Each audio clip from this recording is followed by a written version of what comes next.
Hello, everybody. I'm Jack Marshall, a legal ethics trainer and an expert in the field of legal ethics, and a member of the DC Bar. Now, I've written and presented hundreds of ethics seminars across the country, but more with my bar and your bar, the DC Bar, than with anyone else. And the legal ethics seminar I want to tell you about today is really my favorite of them all. And I mean that.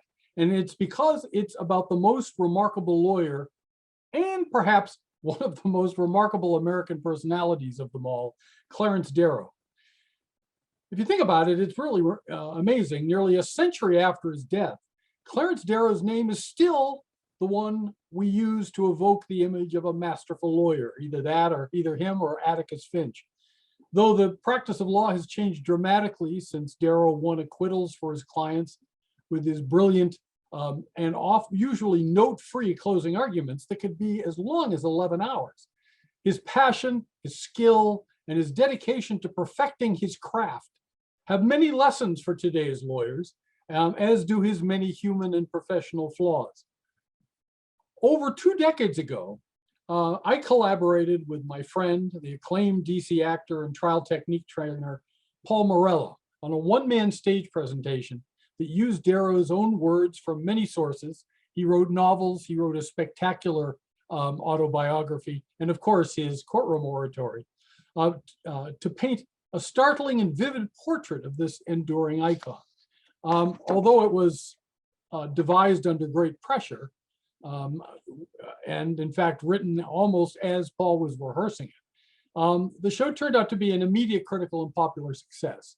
And Paul has continued to perform it in many professional productions across the country since its premiere in Northern Virginia, as well as performing it at law firm retreats and legal association events. A few years ago, Paul and I finally decided to do what we had talked about doing for a very long time, and that was to get together and merge the play into a legal ethics seminar, a dynamic presentation for the DC Bar that employs Darrow's career highlights and challenges to explore modern day ethics issues. It also focuses on how the rules of professional conduct, which didn't exist when Darrow practiced, and what did exist, he didn't pay much attention to, provides guidance that his conduct anticipated and in many cases demonstrated why the rules have evolved as they have. The interactive seminar always receives high marks from participants for its substance, revelations, and entertainment value, and that's Paul's doing. We constantly revise it to relate to the current legal ethics issues and events as they arise. One example is this past year has seen a disturbing uptick in a clash between the business and the profession of law, and how some law firms and lawyers have been under economic pressure, intimidation to stop their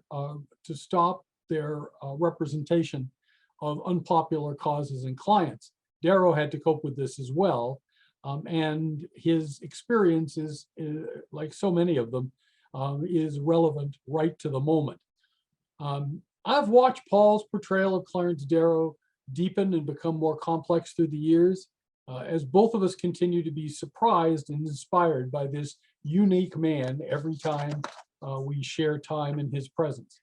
Now, even if you've seen earlier versions of the seminar, you'll discover new perspectives and ideas here. Paul and I have discussed our amazement at how much Darrow continues to enlighten us every time we revisit his fascinating mind. So I'm here to invite you to join Paul Morello and I in the DC Bar on May 6th to consider the ethics and sometimes the lack of them of the greatest American lawyer of them all. I look forward to seeing you. Thank you. I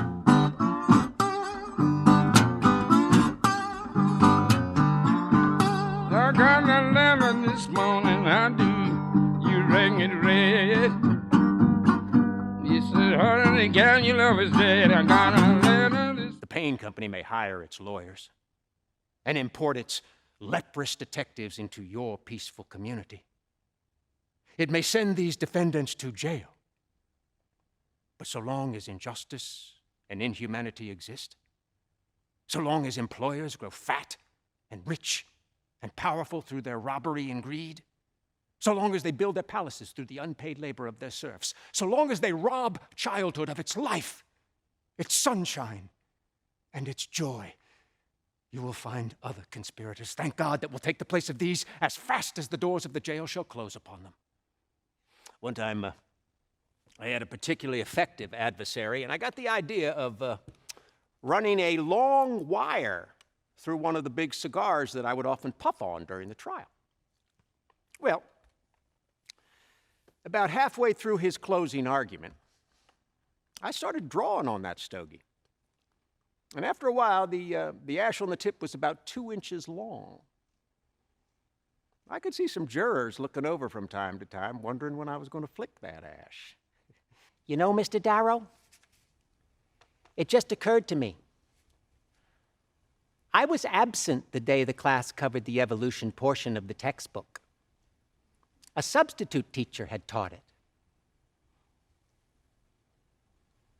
The one time I needed my client to be guilty, this was not news I wanted to hear.